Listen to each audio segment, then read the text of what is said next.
The Case of the Missing Mayan Codices. Awaking to bizarre aromas at 221B Baker Street was never a novelty. In that early winter's morning in 1902, however, the pungency of a hideously foul smell that seeped through every crevice of my bedroom door was extreme by any standard. It made an attempt at continued slumber utterly futile. Still, under partial darkness, I reached for my robe, without even bothering with my bedside lamp. I emerged from my bedroom to find Holmes, cloaked in a leather apron, his face shielded with what appeared to be engineering goggles. "Holmes, what the devil are you doing?" As usual, when he was involved in thought or experiment, my words went unperceived. I approached him to within a yard of where he was standing. I could not go any closer. The smell that emanated from a brackish liquid reposing in 3 trays that he had laid out on the table acted like a barrier that I could not cross. Finally, sensing my proximity to him, Holmes veered his gaze toward me. "Watson, excellent. I was in need of an additional pair of hands." He proceeded to give me a pair of protective gloves. "Put these on, Watson." Knowing full well his nature, it was obvious that the most direct means to discover what he was engaged in was by assisting him with whatever was swimming in those ghastly liquids. He retrieved what in appearance was a collection of rectangular pieces of fibre, bound together with some sort of hardened lace. He placed a book on my gloved hands. "Take this to the basin over by the window, Watson," he said to me in his instructive tone. I did as he asked and positioned the book into the basin filled with clean water. As I did this, I noticed that Holmes was busy moving 2 other similar books from one tray to another. When he finished, he approached me over by the basin. "Yes, indeed," he uttered as he peered into it. He reached in with his hand and pulled out the little book. The water had rinsed the residual elements of the brackish liquid in which it had been soaking. As he began to open the fibre-like pages of this book, I could see a smile form on his face. "Watson, behold the secrets of the New World." Now that the little book had been properly rinsed, I was able to make out a series of hieroglyphic imagery appearing in a combination of rows and columns on each page.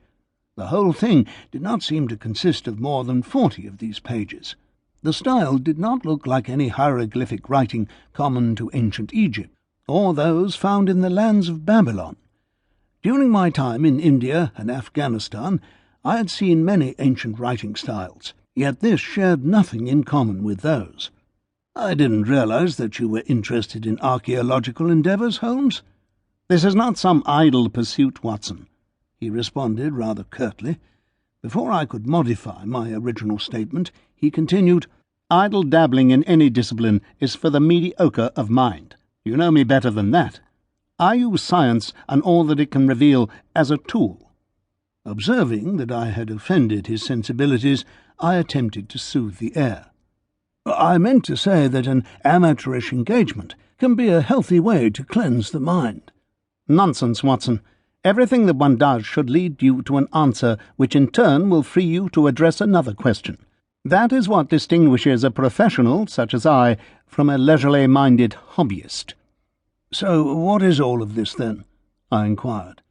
"This, Watson, rather than these," turning his head to motion to the other 2 little books still resting in their brackish liquid, "are ancient codices of Mesoamerican origin." "How did you come by them?" I asked. "They were brought to me late last night by Oswald Harrington. You are aware of him, aren't you, Watson?" "Well, yes. Mr. Harrington is the fellow from the British Museum, is he not?" "Correct." It was not difficult to be familiar with Mr. Harrington in those days. After all, his name had been appearing in all of the newspapers for several days prior. As one of the curators for the British Museum, he was involved in accusations of misappropriation of artefacts related to a recent bequest to the museum from an anonymous donor. "As I was saying, Watson, these artefacts were brought here by Mr. Harrington shortly after you retired for the evening. I found them amongst his personal effects in the private study of his own home." "Found them?" "Yes, indeed," said Holmes, continuing. "Mr. Harrington claims that he has never seen them before. They were seemingly left for him to find, or, taking recent events into consideration, to compromise him further. Being the professional that he is, he immediately recognized them as being from the region of southern Mexico and Central America. He dates them to a period several centuries prior to the arrival of the Spanish people in that land. I suppose that I should have been accustomed by then to the fact that every day was a new adventure with Holmes, yet I admit that I felt a tad bit more intrigued than usual. After all, one does not stumble upon centuries-old books from the Americas in your home by fault. When Mr. Harrington found them, they were covered in a thick layer of natural patina, primarily consisting of routine grime from centuries of accumulated soil and oils. In a way, it actually served to protect the contents. I devised a solution consisting mainly of sodium percarbonate to remove the patina without endangering the pages or inks used in the books. "Amazing, very clever," was my response, accompanied with my usual and sincere admiration for the workings of his mind. "But why bring them to you?" "Due to the accusations that Mr. Harrington currently faces, it is unwise for him to make use of the laboratory facilities at the British Museum. For that matter, it is unwise for him to be seen with any sort of unaccounted artifact anywhere.